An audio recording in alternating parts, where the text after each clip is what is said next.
The desert wind carried whispers of ancient secrets across the excavation site, stirring the sand into small devils that danced between the tents.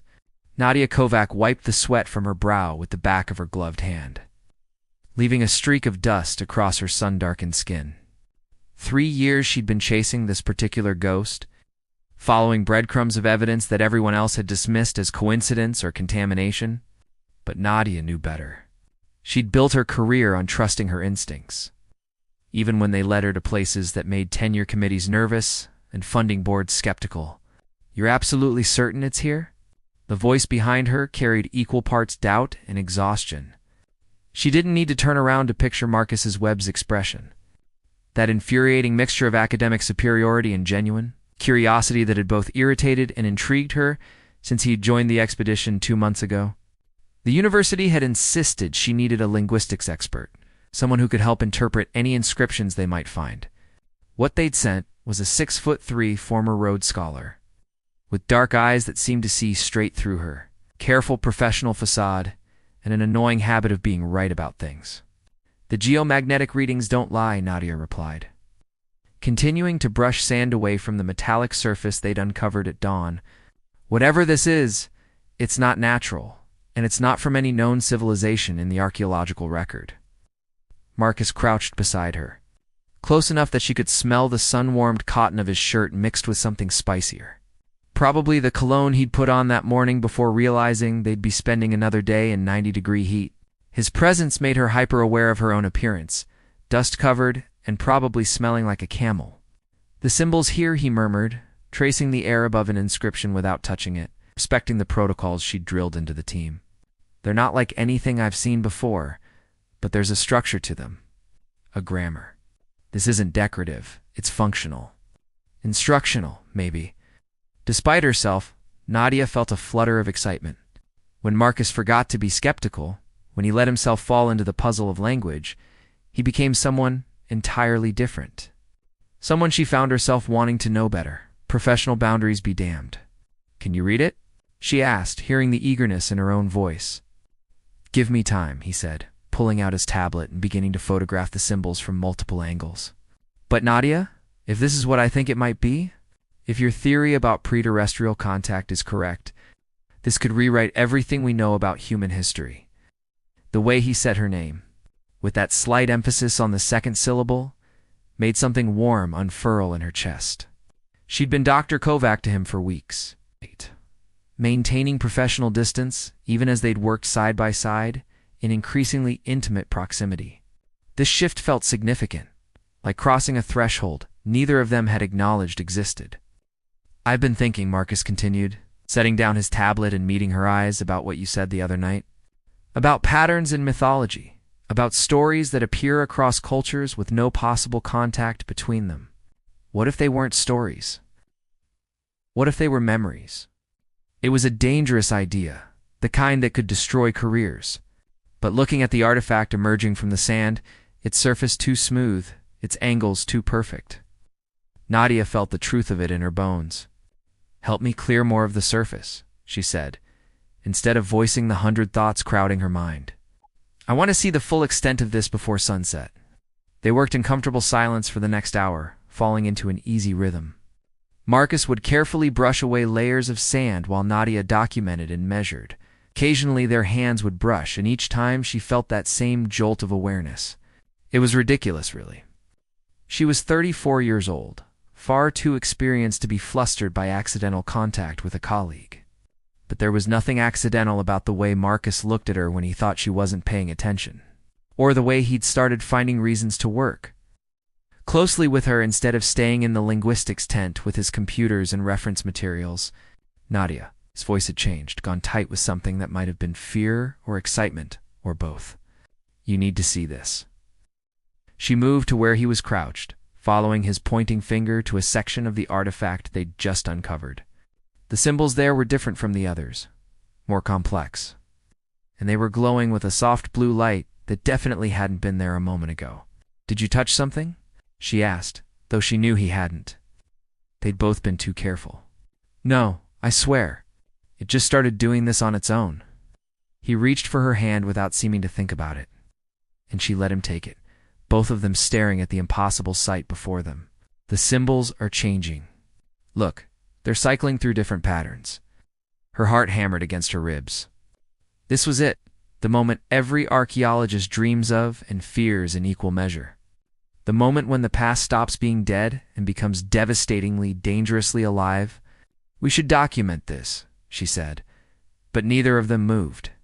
Marcus's hand was warm in hers, his grip tight, and she realized they were both holding their breath.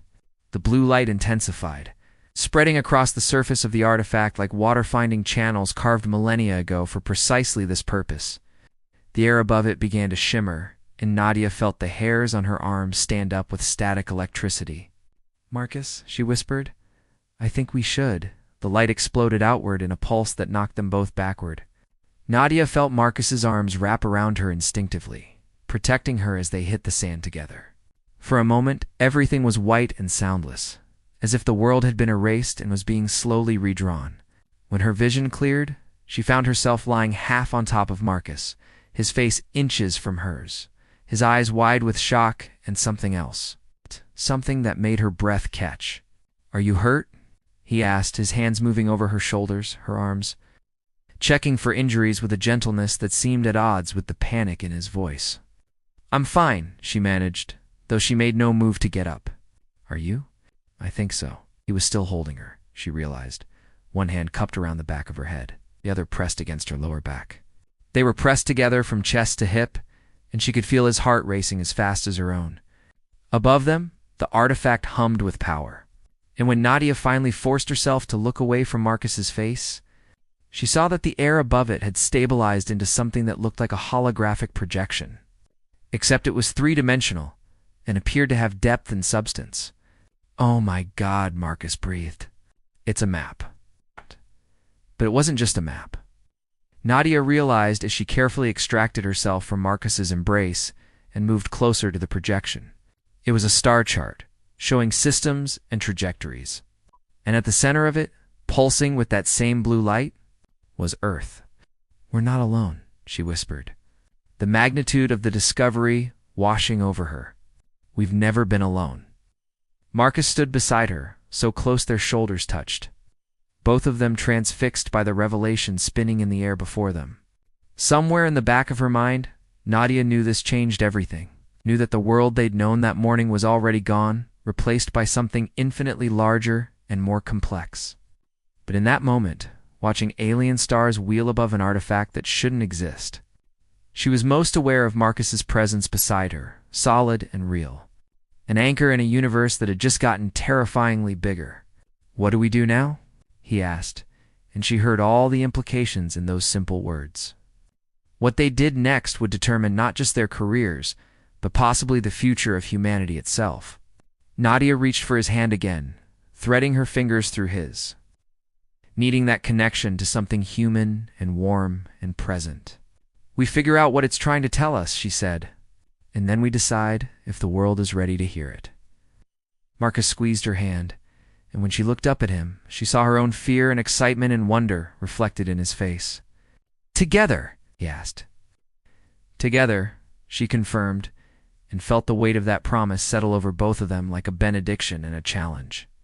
The artifact pulsed again, and the star chart shifted, zooming in on a trajectory that ended at Earth, at this exact location, at a date that Nadia's archaeological training told her was impossibly soon.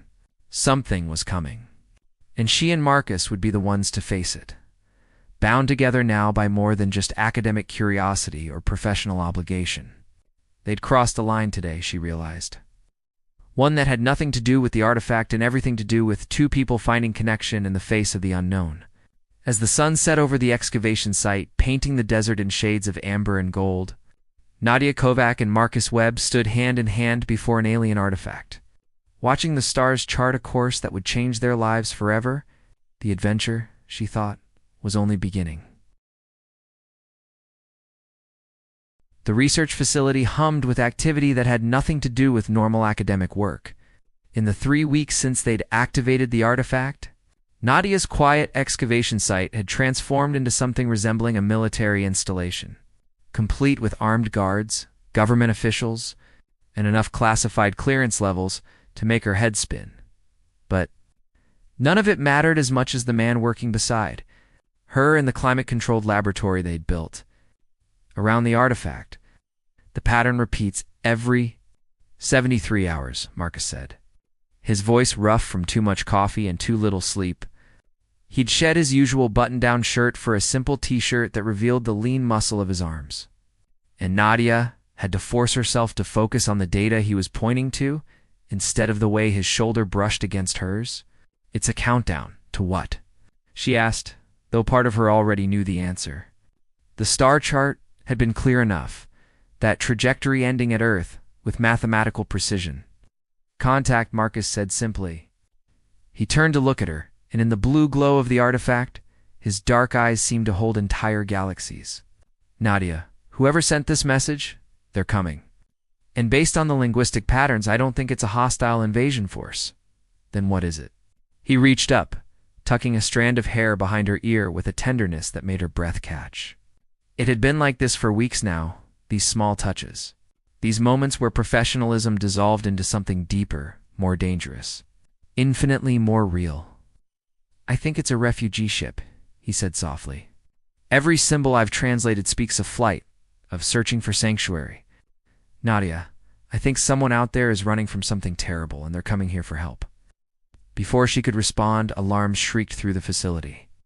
Red emergency lights flooded the laboratory. Nadia's radio crackled to life with frantic voices reporting something impossible. Spatial anomaly detected 3 kilometers above the excavation site.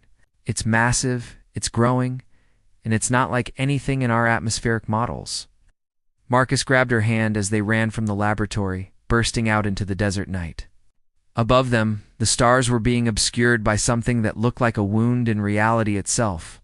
A tear in the fabric of space that pulsed with the same blue light as the artifact, and through that tear came a ship. It was nothing like the sleek designs of science fiction movies or the angular geometries of human spacecraft concepts. This vessel seemed to flow rather than fly, its surface rippling like water frozen in impossible shapes. It was beautiful and alien and somehow heartbreaking. Clearly damaged, trailing particles of energy that dissipated like tears in the darkness. "It's too early," Marcus whispered beside her. "The countdown had 2 more days." "Maybe they didn't have 2 more days," Nadia replied, watching as the ship descended with controlled desperation, heading directly for the excavation site, for the artifact that had called across the void. The ground shook as the vessel touched down, far more gently than its size suggested possible. For a long moment, nothing happened. The facility's security forces had surrounded the area, weapons raised, and Nadia felt Marcus's hand tighten on hers. Then a section of the ship's surface simply wasn't there anymore, and a figure emerged. Nadia had spent her career studying the evidence of alien visitation, had theorized and hypothesized and built entire academic frameworks around the possibility of other intelligent life, but nothing had prepared her for the reality of seeing someone who was so clearly not human, yet somehow still fundamentally a person. The being was tall, perhaps 7 feet, with skin that seemed to shift through shades of silver and pearl. Their features were elegant, almost ethereal, with large eyes that held a depth of sadness that transcended species. They moved with visible effort, clearly injured or exhausted or both, and when they spoke, the sound bypassed Nadia's ears entirely and resonated directly in her mind. "I am Zethrin," the presence said, gentle as a whisper, desperate as a prayer. "Keeper of the last light. I come seeking the beacon, seeking the ones who answered." Marcus stepped forward before Nadia could stop him, his linguistic training overriding his caution. "We received your message," he said clearly. "We activated the artifact. Was that you? Did you send it?" Zethrin's attention focused on Marcus, and Nadia felt an irrational spike of something that might have been jealousy. But then the alien's gaze shifted to her. She felt the weight of ancient wisdom and terrible loss. "The beacon was placed millennia ago by my ancestors. When they walked among your people and shared the stars, they knew darkness would come. They knew we would need sanctuary. You were the first to answer in 3,000 years." "What darkness?" Nadia asked, moving to stand beside Marcus, presenting a united front. What are you running from? The answer came with images that flooded their minds, showing civilizations consumed, worlds gone dark. An enemy that didn't destroy so much as unmake, turning reality itself into void. Nadia gasped, feeling Marcus's arm wrap around her waist to steady her as the visions threatened to overwhelm. We are the last. Zethrin continued, their mental voice cracking with grief. 743 souls on this vessel. All that remains of the Etherian collective. The silence has taken everything else. And now it follows us here, to your world, drawn by our desperation. You've led them to Earth. One of the military officials had stepped forward, weapon raised, voice sharp with accusation. No, Zethrin replied, and their forms seemed to dim. Earth was already on their path. You have perhaps 3 of your months before they arrive. We came to warn you and to offer what little help we can. Our technology, our knowledge, our lives in service of your defense. Nadia felt the world tilt. 90 days before something that consumed entire civilizations arrived at humanity's doorstep. Stand down, she heard herself say to the security forces. Stand down right now. This isn't an invasion. It's a desperate survivor seeking shelter. Dr. Kovac. You don't have the authority she does. Marcus's voice carried an authority she'd never heard from him before. Under the extraterrestrial contact protocols, the first contactors have initial jurisdiction. And we say Zethrin is a refugee seeking asylum. It was a legal gray area at best, a complete fabrication at worst. But it worked. The weapons lowered marginally. Zethrin's presence in their minds softened with something like gratitude. You risk much for strangers. This is what the beacon promised, that humanity possessed something my people had lost. Compassion in the face of fear. Over the following hours, as government officials and scientists swarmed the site, as Zethrin's ship was secured and the other Etherian refugees were processed with a mixture of wonder and terror, Nadia and Marcus found themselves pushed to the background. Observers to history they'd set in motion. They ended up in her tent. The same one she'd been sleeping in for 3 years. Now feeling impossibly small and intimate with Marcus's presence, filling it. We did this, she said quietly, sitting on her cot with her head in her hands. We activated that artifact, and now there's an extinction-level threat headed toward Earth. Marcus sat beside her, close enough that their thighs touched. We also gave her 3 months' warning instead of none. We have a chance now, and allies who've actually fought this enemy before. You're being remarkably calm about the apocalypse. I'm terrified, he admitted, and his honesty cracked something open inside her. I'm absolutely terrified, Nadia, but I'm also... He trailed off, seeming to search for words. Also what? She prompted, turning to look at him in the dim light filtering through the tent's fabric. Also grateful, he finished, meeting her eyes. Because if the world is ending in 3 months, I'm glad I'm facing it with you. I'm glad I got to meet you, to work beside you, to see the way your mind works, and your passion, and your courage. If we only have 90 days, I don't want to waste them pretending I don't feel what I feel. Nadia's heart hammered in her chest. And what do you feel? Instead of answering with words, Marcus cupped her face in his hands and kissed her. It was gentle and desperate in equal measure. Tasting of coffee and sand and something sweeter, something that might have been hope or defiance, or simply human connection in the face of cosmic horror. She kissed him back, wrapping her arms around his neck, letting herself fall into the warmth and reality of him. Outside, the world was changing. Aliens walked the earth, and death approached from the stars. But in this moment, in this tent in the desert, where she'd spent years chasing the past, Nadia Kovac found herself suddenly, urgently focused on the present. When they finally broke apart, both breathless, Marcus rested his forehead against hers. I've wanted to do that since the first time you argued with me about linguistic drift patterns, he confessed. She laughed, the sound surprising her with its genuine joy. I've wanted you to do that since you correctly identified Presumerian root structures without using reference materials. We're terrible at this, he said, smiling. Who falls for someone during first contact with an alien species? People who are about to face the end of the world, she replied, pulling him closer. People who know that time is precious and life is short and love, even new and terrifying love, is worth the risk. He kissed her again, slower this time, deeper, and she let herself get lost in it, in him. In this unexpected grace, in the midst of chaos, a gentle presence touched both their minds, and they broke apart, startled. Zethran's consciousness carried a note of what might have been amusement. Forgive the intrusion. I wished only to thank you both personally and to tell you that your connection gives me hope.